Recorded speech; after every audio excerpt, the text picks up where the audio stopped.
nanti ada undang-undangnya saya akan ikut membahas secara seksama, termasuk saya akan menyuarakan.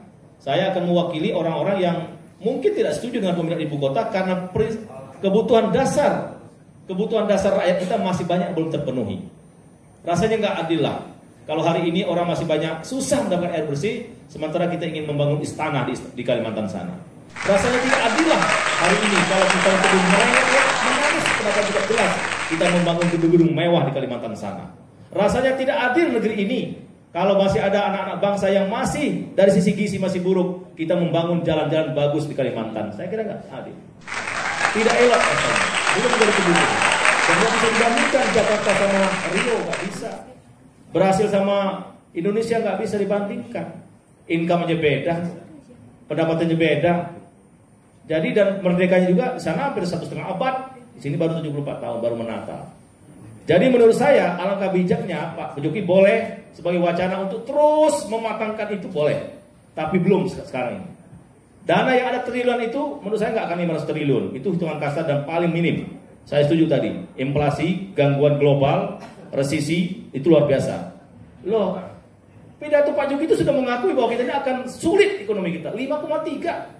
Coba baca seluruh pidato Presiden Republik Indonesia. Belum pernah pidato kenegaraan nota keuangan APBN mengatakan pertumbuhan ekonomi kita dipatok 5,3, belum ada.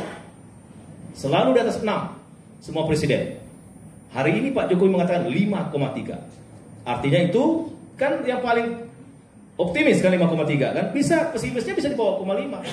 Di bawah 5 pengangguran akan di mana-mana. Banyak yang gulung tikar. Loh di tengah sulit ekonomi melambat, rakyat masih banyak masalah. Dan Pak Jokowi mengatakan SDM-nya harus dikedepankan. Kenapa memindahkan ibu kota?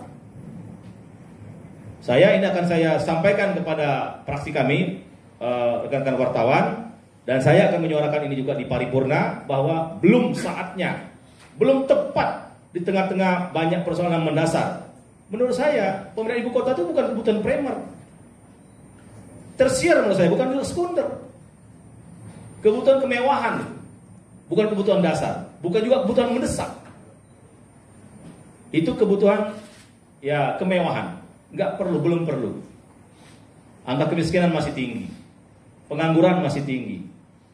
Ya itu kan versi kita, pengangguran rendah kan, atau sekian persen. Coba bandingkan sama negara lain. Oh bisa berlipat-lipat itu barang.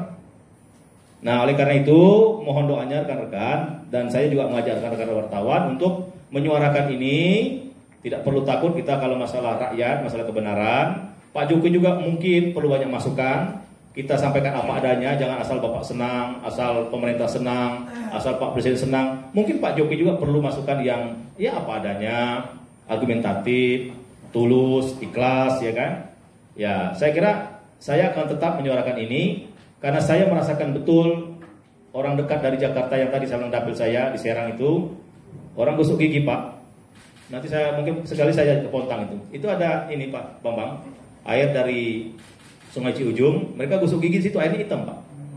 Gosok gigi di situ, buang air besar di situ, buang air kecil di situ, cuci beras di situ, cuci piring di situ. Itu 50 kilo dari Jakarta.